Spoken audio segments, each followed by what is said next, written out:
بھائیوں، اللہ اور اس کے محبوب رسول صلی اللہ علیہ وآلہ وسلم کے شہدائیوں، جیسا کہ آپ احباب جانتے ہیں کہ ہم نے گزشتہ تینوں جمعے نماز کی اہمیت،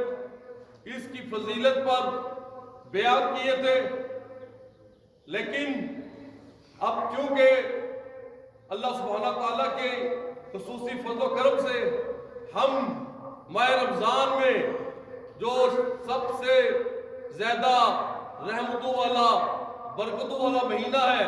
اس میں داخل ہو چکے ہیں، تو لا محالہ رمضان کے متعلق بھی انشاءاللہ تعالی آج ہم جو بھی قرآن و سنت میں تعلیمات ہیں ان کو بیان کریں گے اور سمجھنے کی کوشش کریں گے کہ جو آیت کریمہ ہم نے تلاوت کی اس میں اللہ تعالیٰ نے ہم کو کیا حکم دیا، کیا نصیحت فرمائی، کیا سبق دیا۔ میرے بھائیوں، اللہ سبحانہ تعالیٰ نے ارشاد فرمایا کہ اے ایمان والو، تم پر روزے فرض کر دیے گئے ہیں جیسا کہ تم سے پہلے والے لوگوں پر فرض کیے گئے تھے، تاکہ تم متقی بن سکو، تقوی اختیار کر سکو۔ تو اللہ سبحانہ تعالیٰ نے پہلی بات جو یہاں پہ ارشاد فرمائی، یا ایھا الذین آمنوا کتب علیکم الصیام، کہ اے ایمان والو، اے وہ لوگوں جو اللہ پر ایمان لانے کا دعویٰ رکھتے ہو، اس کے نبیوں پر، اس کی کتابوں پر، اس کے ملائکہ پر اور قیامت کے دن پر ایمان رکھتے ہو، تو پھر تمہارے پر یہ بات یعنی روزے فرض کیے گئے۔ تو پہلی بات جو سمجھنے والی ہے وہ یہ ہے کہ اللہ سبحانہ تعالیٰ نے ہمیں ایمان والا کہا۔ ایمان ایک دوسرا درجہ ہے، اور اس سے پہلی جو چیز آتی ہے وہ اسلام آتا ہے۔ اگر ہم آج اپنے گربانوں میں جھانکنے کی زحمت دوبارہ کریں، اپنے حالات کا جائزہ لیں، اپنے معاملات کا، اپنی ترجیحات کا، اپنے رویوں کا ہم احتساب کریں، تو ہمیں یہ بات بڑی شرمندگی کے ساتھ لیکن وثوق کے ساتھ کہنی پڑتی ہے، اظہار کرنا پڑتا ہے، اعتراف کرنا پڑتا ہے کہ ہم لوگ شاید اسلام تو لائے ہوئے ہیں لیکن ایمان نہیں لائے ہوئے۔ ایمان تو بہت بلند چیز ہے۔ ایمان اس پوری کائنات میں سب سے زیادہ جو قیمتی شے ہے، ایلیٹ شے ہے، وہ تو ایمان ہے۔ تو کیا آج کی یہ امت، آج کے یہ مسلمان جو کہ ایماندار ہونے کا دعویٰ کرتے ہیں، وہ اتنے قیمتی ہو گئے ہیں، اتنے قدر و قیمت والے انسان بن چکے ہوئے ہیں، اتنی ان کی اعلیٰ اقدار ہے کہ واقعتاً انہیں دنیا کا بہترین انسان قرار دیا جائے، بہترین امت قرار دے دی جائے۔ حالانکہ ہمارا اصل معیار تو یہی ہے، ہمارا اصل ٹاسک جو قرآن نے دیا ہے وہ تو یہی ہے کہ تم امت وسط ہو، تم بہترین امت ہو۔ لیکن ہم نے آج کے اس دور میں اپنے آپ کو جس طرح کے کردار کے ساتھ متعارف کروایا، جو ہم نے رویے اختیار کیے، جو خود غرضیاں، جو لالچ، جو حرص، جو کرپشن، جو بے ایمانیاں، جو دھوکے بازیاں، جو بے حیائیاں ہم نے اپنے اوپر لاگو کر رکھی ہیں، تو کیا ان حالات کے ہوتے ہوئے، ان حقائق کے ہوتے ہوئے ہم اس بات کے اہل ہیں کہ ہم خود کو اہل ایمان قرار دیں؟ میرے بھائیوں، اگر ہم سچائی کی راہ اپناتے ہیں اور سچی بات کو ترجیح دینا اپنی اولین ترجیح قرار دیتے ہیں، تو میرے بھائیوں، ہمارے اندر کم از کم میرے اندر یہ حوصلہ نہیں کہ ہم اپنے آپ کو واقعتاً ایمان والا قرار دیتے ہو.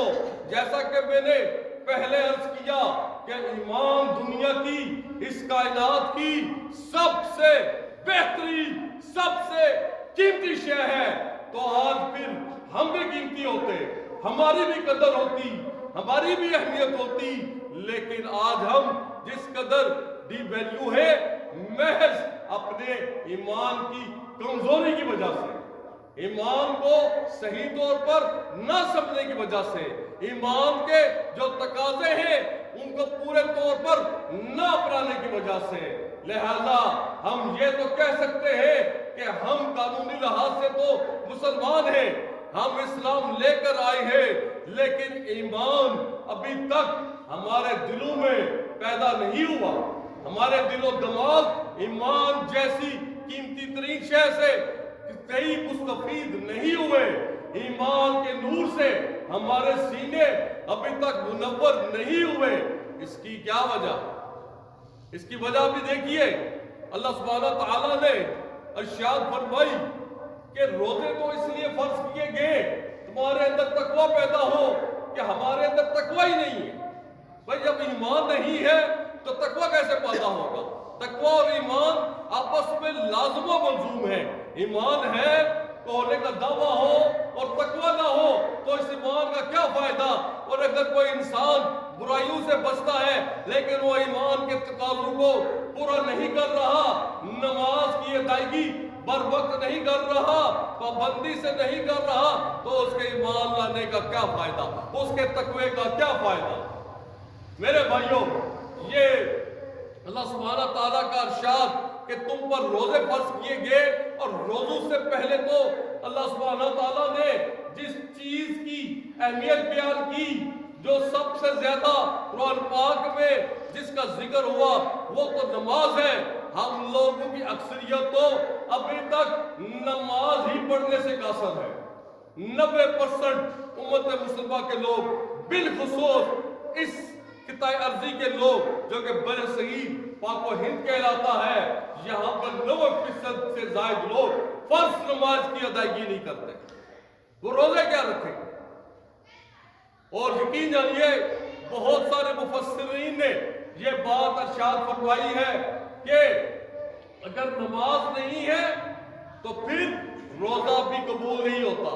پھر زکات بھی قبول نہیں ہوتی, پھر حج بھی قبول نہیں ہوتا. تو مجھے بتاؤ کہ اگر نماز ہی نہ ہو تو ان روزوں کا کیا فائدہ, اس زکات کا کیا فائدہ؟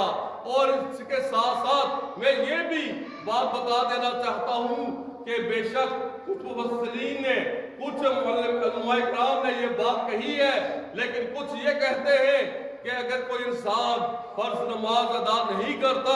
لیکن وہ روزے رکھتا ہے تو اس کو روزوں کا تو ثواب ملے گا, وہ زکات ادا کرتا ہے تو اس کو زکات کا تو ثواب ملے گا, وہ حج ادا کرتا ہے تو حج کا تو ثواب ملے گا. میرے بھائیوں, بات کیا صحیح ہے, کس مکتبہ فکر کا کہنا صحیح ہے, کس کا غلط ہے, یہ ہم نہیں کہہ سکتے, لیکن ایک بات پورے وضوح کے ساتھ کہہ سکتا ہوں کہ جو مسلمان ہو اور فرض نماز نہ پڑھتا ہو تو کم از کم اس کے روزے کی ادائیگی مشکوک ضرور ہے, اس کی زکات کی ادائیگی مشکوک ضرور ہے, اس کی حج کی ادائیگی اور جتنے بھی وہ نیک کام سر انجام دے رہا ہے ان کی تمام ادائیگیاں وہ معاملات سب مشکوک ضرور ہو جاتے ہیں, کہ جو کہ عبادات کی جان ہے, عبادات کی بنیاد ہے. جب وہی اپنی جگہ پہ قائم نہیں, جب وہی موجود نہیں تو ہمارے تو اس کے اوپر کیسے ٹھہر سکتی ہے, کیسے قائم رہ سکتی ہے؟ یہ نماز ہی ہے جو کہ بنیاد فراہم کرتی ہے روزوں کے لیے, یہ نماز ہی ہے جو نماز بنیاد فراہم کرتی ہے زکات, حج اور دیگر جتنے بھی اسلام کے احکامات ہیں ان کے لیے. تو میرے بھائیوں, اگر روزوں سے بھرپور فائدہ اٹھانا ہے تو پھر بھائیوں پہلی چیز اپنے آپ کو فرض نماز کا مکمل طور پر تا دم حیات پابند کرنا ہوگا, اور اگر پابندی نہیں ہو سکتی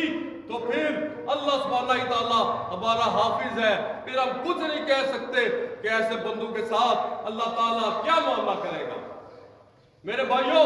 کیوں یہ بات بار بار کہی جا رہی ہے نماز پڑھو، نماز پڑھو، نماز پڑھو؟ وہ اس لیے کہ جس طرح سے کوئی بھی دنیا کا جاندار، چاہے وہ انسان ہے چاہے وہ حیوان ہے، اس کی زندگی کے لیے غذا اور پانی بنیادی ایلیمنٹس ہے، بنیادی عناصر ہے جن کے استعمال کیے بغیر وہ اس کی زندگی برقرار نہیں رہ سکتی، وہ سروائیول نہیں کر سکتا۔ اسی طرح سے وہ انسان جو کہ مسلمان ہے، وہ اگر نماز نہیں پڑھتا تو اس کا ایمان، اس کا اسلام بھی برقرار نہیں رہ سکتا، وہ ختم ہو جاتا۔ میرے بھائیوں، وہ کیوں ارشاد بار بار ارشاد ہو رہا ہے نماز کا کہ نماز پڑھو؟ اس لیے کہ نماز پڑھنے سے انسان کو اپنی زندگی میں جو قدرتی طور پر مشکلات پیش کرنی پڑتی ہیں، خاندانی لحاظ سے، مالی لحاظ سے، بیماریوں کی صورت میں جو کچھ بھی انسان کے ایسے انوکھے اور دکھ دینے والے واقعات اور معاملات ہیں جو اس کی قبر کو توڑ دیتے ہیں، جو اس کے حوصلے کو پست کر دیتے ہیں، میرے بھائیوں، اللہ سبحانہ تعالیٰ نے فرمایا کہ جو شخص نماز پڑھتا ہے اس کے اندر چاہے جتنی مرضی اس کے حالات